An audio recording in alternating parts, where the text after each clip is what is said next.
अब तुम जैसे ही कॉलेज जाने लगते हो ना तो तुम्हें पता चलता है कि यहाँ पे तो साला रोज नए कपड़े पहनने पड़ते हैं, वो भी ओवर साइज। अरे पापा मैं क्या बोल दिया था, वो कॉलेज स्टार्ट हो गए तो मेरे को नए कपड़े दिला दो, वो भी ओवर साइज में। भाई मुझसे गलती हो गई, मुझे माफ कर दो। तू कैसे भूल गया जब तू छोटा सा था, तेरी इतनी सी थी। और तुम्हें कुछ समय बाद ये भी पता चल जाता है कि साला यहाँ पे कॉलेज में कूल दिखोगे तभी लड़कियां पटेगी, नहीं तो वो तो भाव ही नहीं देगी तुम्हें। लेकिन यहाँ पे भी आधे से ज्यादा बंदे तो वही स्कूल का पुराना टिफिन लेके जा रहे होते हैं, जिसमें से 1.25 लीटर तेल तो बैग के अंदर ही निकल जाता है। और मैं भी जब स्कूल जाता था ना तो मेरी भी यही समस्या रहती थी। साला 20 मिनट का हमारा लंच होता था, उसमें भी पन्निया निकालने में ही रह जाता था मैं, ऊपर से टेबल अलग गंदी हो जाती थी। तो मैं ना उस टाइम पे दूसरों बंदों की टेबल से अपनी टेबल को चेंज कर लेता था। अब जब दूसरे बंदे आते थे और देखते थे कि उनकी बेंच तो गंदी पड़ी हुई है तो उन्हें पता ही नहीं होता था कि ये बेंच पे लंच किसने किया था। तो वो बंदे दूसरे बंदों से लड़ाई करने लग जाते थे कि साले साहब तू कर पहले, अबे तू। मैंने नहीं किया, मैं तुझे सब भाई अरे तुझे कौन बोल रहा है? नहीं तुझे कोई नहीं बोल रहा। और पानी के लिए तो वही बस्ते में साइड में स्प्राइट की बोतल घुसेड़ दी है। उस बोतल पे भी जो पन्नी लगी हुई थी ना तो वो तुम्हारे स्कूल के गंडमारे दोस्तों ने फाड़ दी थी। अरे भाई ये क्या, तुम्हारी तो शक्ल ही बदल गई। और तुम वही वाली बोतल लेकर वाटर कूलर के पास जाके खड़े हो जाते हो भरने के लिए। अब वहाँ पे जो दूसरी लड़की आई होगी वाटर कूलर के पास पानी भरने के लिए, वो इतने बड़े रईस आदमी को देखेगी तो वही शर्मा जाएगी। और जिस बैग में तुम वो तेल की नदियां बहाने वाला टिफिन लेके आए थे उसी में ना तुमने अपने कॉलेज की क्लास की लड़की का असाइनमेंट भी रखा हुआ था, तब वो भी तेल में हो गया। अरे ये तो कुछ नहीं, ये तो डिजाइन बना दी थी मैंने, अब नंबर ज्यादा मिलेंगे तुमको। Jethalal you are under arrest. इधर कैंटीन में अलग ही सीन चल रहा होता है, बंदे इधर अपनी बंदियों के लिए खूब खर्चा कर रहे होते हैं। ए टाइगर श्रॉफ, ये समोसे में चटनी क्या मैं तेरे लिए वहाँ पे सब काम छोड़ के डालने आऊँ? इधर तुम्हारे गरीब दोस्तों वाला ग्रुप सेव और अचार के लिए लड़ रहे हैं। ये तेरे को गंडमारे को बोला था मैंने सब्जी के अंदर अचार मत डाल, पहले से ही मैं उबली हुई दाल खा रहा था। पता नहीं है क्या तेरे को, मेरे को मस्सा हो गया है पिछवाड़े में। लेकिन मैं क्या बोल रहा था, ये मस्सा क्या होता है? वो तो मुंह में होता है ना रे, पिछवाड़े में कैसे हो गया? अरे वो छाला होता है जो कि मुंह में होता है, ये तो पाइल्स है जो कि पिछवाड़े में होता है। ए भाई ध्यान से देखियो, नहीं तो पता चले कि किसी ने तेरी पीछे से पेंट खींच दी थोड़ी सी भी और गलती से अगर प्रेशर बन गया तो पता नहीं किस बेचारे के समोसे के ऊपर पदार्थ गिरेगा जाकर तेरा, और बेचारा कोई चटनी समझ के ना खा ले। और तुमने ना कॉलेज में एक और चीज देखी होगी कि बहुत सारी लड़कियां ना बहुत ही ज्यादा मॉडर्न बन के रहती है, लेकिन जैसे ही अकेले में होती है ना तो ये अपने असली वाले रूप में आ ही जाती है।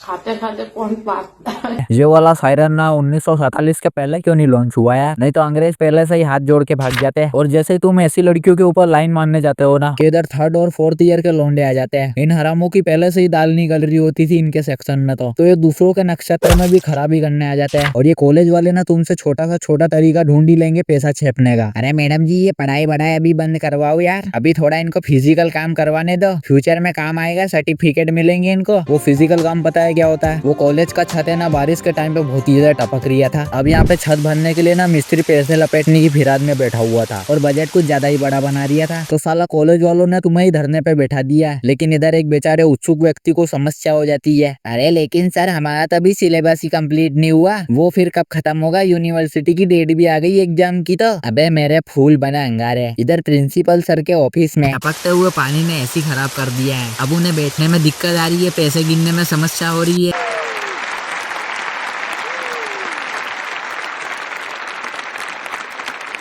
और इधर मेरे इधर भी वो मैंने बच्चों के फ्रेशर और फेयरवेल पार्टी में जो बिस्कुट संभाल के रखे थे, छुपा छुपा के जमा किए थे उन्हें मैंने, उन बड़े बड़े बिस्किट के पैकेट्स को मैंने जमा करके अलमारी के अंदर रखे थे। थोड़े थोड़े से फट गए थे वो भी, लेकिन छत टपकने के कारण उनमें भी सिलवटें लग गई, पानी घुस गया था वहाँ पे भी। और तुझ चमन को अपने सिलेबस की पड़ी हुई है और ये हम तुम्हें पढ़ाई वढ़ाई छुड़वा के थोड़ा टेंशन फ्री करना चाहते हैं और ये एक्स्ट्रा कॉलर एक्टिविटी करवा रहे हैं, इसके सर्टिफिकेट भी मिलेंगे बेटा तुम्हें आगे जाके। अरे सर वो करिकुलम होता है,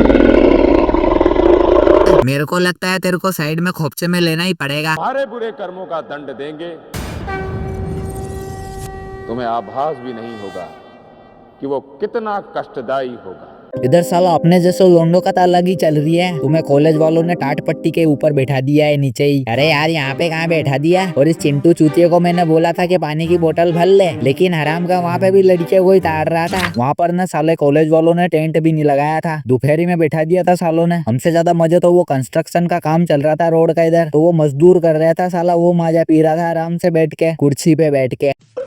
बाबू बाबू मेरे को माफ कर दो, मैं तुम्हारे बिना नहीं रह सकता बाबू। और इधर बंडिया, लेकिन मैं बताऊं, जब अपन इस रास्ते से आ रहे थे ना, तो मैंने बीच रास्ते में लमसम जामुनफल वाला पेड़ देखा है बेटे। और मैं बोल रहा था अपन इधर से जाते टाइम लपेट दे क्या उसको, लेकिन यार मैं क्या बोल रहा था यार, ये तो मेरे साथ बेईमानी है यार, मेरी तो जेब ही फटी हुई है। बाबू बाबू मेरे को माफ कर दो, मैं तुम्हारे बिना नहीं रह सकता बाबू। और वो बंदे बंदियां नहीं होते जो रिलेशनशिप में होते हैं, ये ना कॉलेज टाइम पे एक दूसरे की इतनी ज्यादा केयर करते हैं, इतनी ज्यादा केयर करते हैं जैसे कि घर वाले इनकी शादी करवा देंगे। सोचो हमारे जैसे बंदे जिनके हाथ में कुछ नहीं है, वो अगर इन बंदों के घर पे जाके कह दे कि आपका लौंडा तो वहाँ पे कॉलेज में अय्यासिया कर रहा है। आधे भैया गए काम से, भैया फंस गए बामुन की लड़की के चक्कर में। ओए ओए ओए, देखो देखो हमारे शर्म के चेहरे कैसे लाल हो रहा है। और इधर दूसरी तरफ वो लोंडा है जो कि रूम पर रहता है और पैसे बचाने के लिए रोटी सब्जी खुद ही बनानी पड़ती है। लोंडों में लड़ाई हो जाती है रोटी सब्जी बनाने के लिए। अरे यार मुकेश, तू नाक में उंगली मत डाल यार, आज खाना तेरे को ही बनाना था यार। और अगर तुम्हारे साथ कोई ऐसा रूममेट है जिसके पिताजी कभी भी आ जाते हैं बिना कहे, इधर तुम सुबह सुबह हगने बैठे हो, फुल ध्यान लगा के कि कब प्रेशर बनेगा, क्योंकि सुबह सुबह तुमने बाबा रामदेव का योगा ट्राई मार दिया था और उसी टाइम पे उस रूममेट के पिताजी आ जाते हैं। वो दरवाजा ठोक रहे हैं और रूम पे वो बंदा भी नहीं है जिसके पिताजी आए। और एक और चीज, अगर तुम कॉलेज का फर्स्ट टाइम एग्जाम फॉर्म भरने जाओगे ना, तो साला वो डॉक्यूमेंट ही इतने सारे मांग लेंगे कि तुम्हें आधे से ज्यादा समझ में ही नहीं आएंगे कि ये कौन से डॉक्यूमेंट। पैसे इंडिया में लाने के लिए रिजर्व बैंक से क्लियरेंस लिया है क्या? सेल डीड के लिए लीगल ओपिनियन चाहिए।